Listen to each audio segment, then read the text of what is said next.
We loved using the Redmi Note 8 and the Note 8 Pro, and there were very few ifs and buts if we wanted to recommend those devices. But when it comes to Redmi 8, it seems like there are a little bit more than Note 8 and Note 8 Pro. Without wasting any more time, let's get started. At the price tag of 8,000 rupees, you get 4GB of RAM and 64GB of internal storage. Xiaomi has made this like a base variant, and you get Snapdragon 439 processor with HD Plus display. At the price tag of 8,000 rupees, I mean, this all is fine, no issues over here. Let's start with the display itself. Having HD Plus display, considering the pricing of 8,000 rupees, no complaints. But when it comes to overall display, viewing angles, color accuracy, once again, that gets the job done. If you view the display in direct sunlight, visibility is not the best, meaning Redmi Note 8 at the price tag of 10,000 rupees performs a little bit better as compared to this. When it comes to the Snapdragon 439 processor, competition is offering Snapdragon 450 processor at the price tag of 8,000 rupees or 8,500 rupees, but then those devices come with 3GB of RAM. Which one would I prefer, Snapdragon 450 with 3GB of RAM or Snapdragon 439 with 4GB of RAM?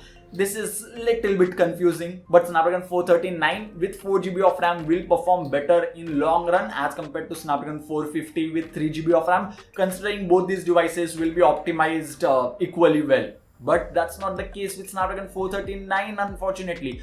I saw multiple lags here and there while using the device. Not just that, when it comes to notification tray, this lag was quite obvious. Robin, who was using this device, he has a lot of notifications every single time. Maybe he has too many friends, but those notifications, I mean, while opening the notification bar, it was lagging. And one software update which we received did not fix that update, and even after clearing the notification, it takes about 2 to 5 seconds to go back to the regular state and to respond immediately. This is something which is an optimization issue which is kinda rare to find in MIUI devices. This device also comes with MIUI 10, MIUI 11 will be released for Redmi 8 obviously. Overall app opening time and multitasking experience due to the 4GB of RAM was pretty good. I would say one of the best at the price tag of 8,000 rupees. I can compare this to Snapdragon 450 with 3GB of RAM obviously. Then both these devices will perform equally good. But overall performance, if that's your priority, then is good. There are few minor lags and glitches here and there, but those can be and most probably will be fixed with a software update. Now let's talk about the 5,000 mAh battery present on the device. 2 days of battery life is totally possible if you're a light user, like getting 8 hours of screen on time or 10 hours of screen on time is possible with the 5,000 mAh battery. But you need to use the device like only use WhatsApp, Facebook, like social media applications. If you play games for 1 hour to 1 hour 30 minutes, then the screen on time will drop to 5 to 7 hours, which is still good. You can get through one day without any issues. Redmi 8's camera performance is, I mean, okay, gets the job done. Basically, it comes with the same sensor as that of Redmi 8A IMX363. And these are some of the sample shots clicked with the rear facing camera. There is a dual camera setup in the back side. One is a depth sensor, so basically you have only a single lens to click pictures with, and the front facing camera also clicks decent pictures. In low light scenarios, don't expect a lot of things from Redmi 8, but by installing Google Camera, which is very easy to do, just search Google Camera for Redmi 8 on Google and you will get an APK. Install that and the camera performance will go from here to like here or out of the video maybe. Yeah.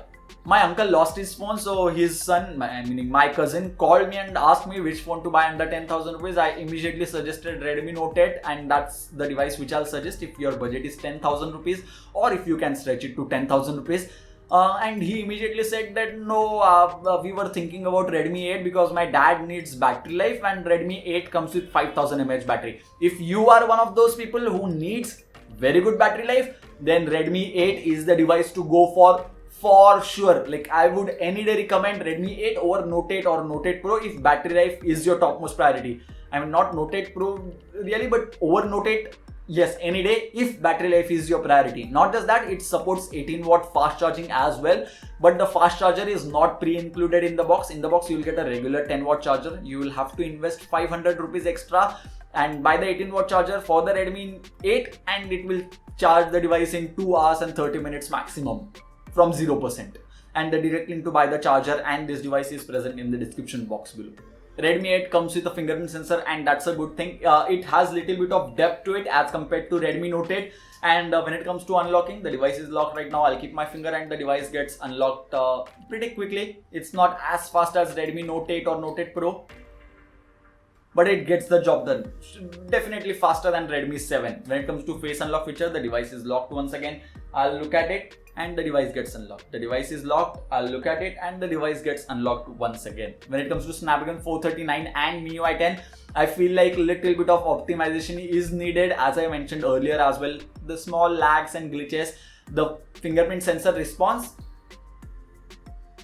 could have been faster and will be faster maybe if Xiaomi decides to update this device and fix those small glitches. Now let's talk about the build quality. At the price tag of 10,000 rupees, no one is going to give a Gorilla Glass 5 in the front as well as in the back. So the device comes with plastic back panel, feels plasticky to hold in hand. Use the case which is provided in the box and add a screen protector if you are planning to buy this device. Redmi 8 has louder speaker and little bit better speaker as compared to Redmi Note 8, and that was quite surprising.